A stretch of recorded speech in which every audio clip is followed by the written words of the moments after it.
Semangat pagi semuanya. Terima kasih telah bergabung dengan channel IBMW, media belajar bareng Finance, Research, dan Hospitality.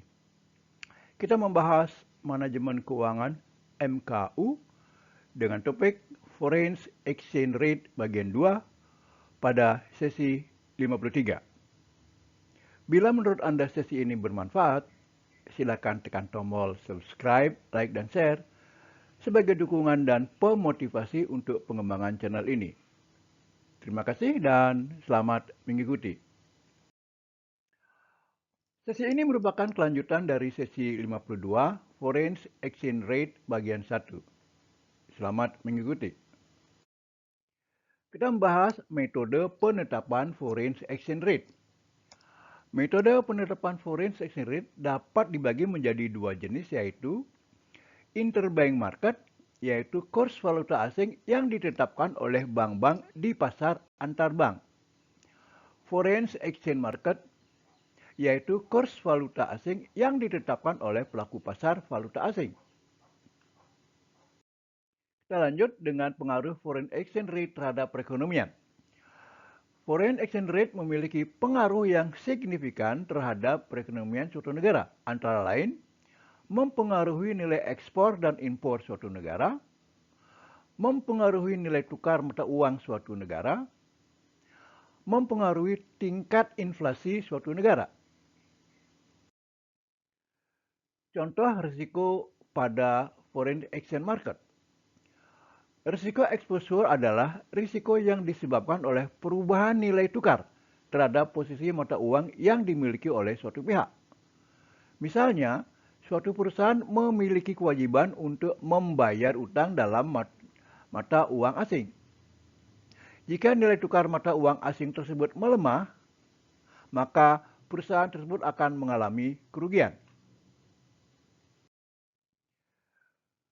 Risiko pada foreign exchange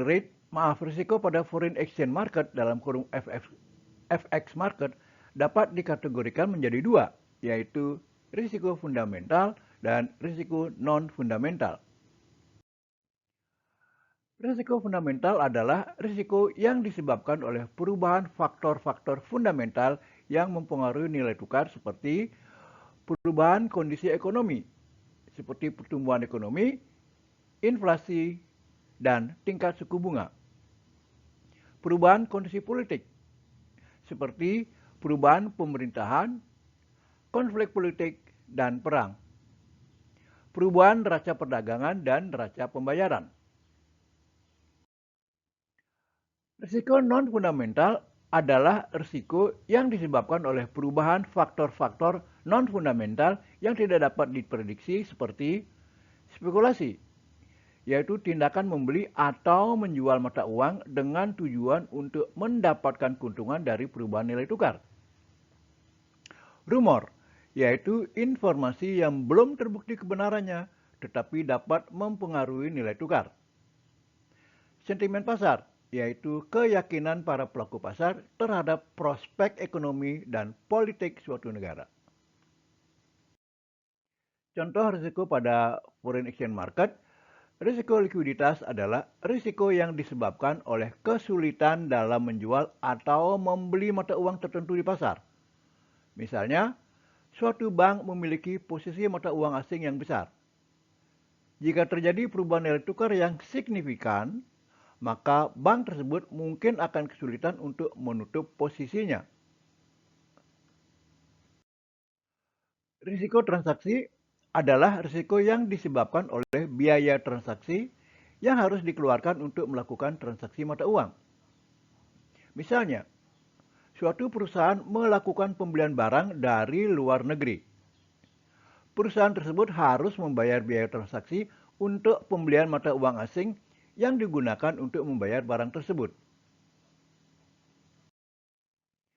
Pengelolaan risiko pada foreign exchange market sangat penting untuk dilakukan oleh pelaku pasar, baik individu maupun institusi. Pengelolaan risiko yang tepat dapat membantu untuk meminimalkan kerugian yang mungkin terjadi. Demikian akhir dari sesi ini. Sampai jumpa.